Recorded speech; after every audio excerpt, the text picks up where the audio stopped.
السلام علیکم to all student. اور یونٹ نمبر 1 کا 13 اور لاسٹ پیراگراف ہے. اس کے بعد یہ چیپٹر ختم ہو جائے گا اور نیکسٹ ویڈیو میں اس کے کوسچن آنسر ہوں گے. تو شروع کرتے ہیں. حضرت محمد صلی اللہ علیہ وسلم ریفارم دا ہول سوسائٹی. حضرت محمد صلی اللہ علیہ وسلم نے پوری معاشرتی نظام میں اصلاح کی یا فرمائی. In an age where fairness was lacking he brought forward a vision rooted in justice, mercy and equality.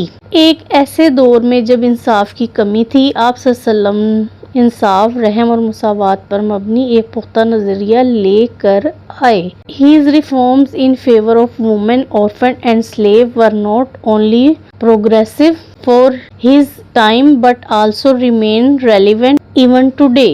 عورتوں، یتیموں اور غلاموں کے حق میں آپ کی اصلاحات نہ صرف اپنے زمانے کے لیے ترقی پسند تھیں بلکہ آج بھی اہم ہیں. Through his teaching and actions, he improved the lives of women, orphan and slave.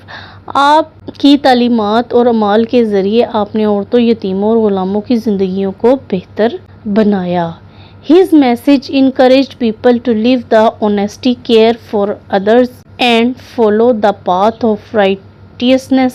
آپ کا پیغام لوگوں کو ایمانداری سے زندگی گزارنے، دوسروں کا خیال رکھنے اور نیکی کے راستے پر چلنے کی ترغیب دیتا تھا.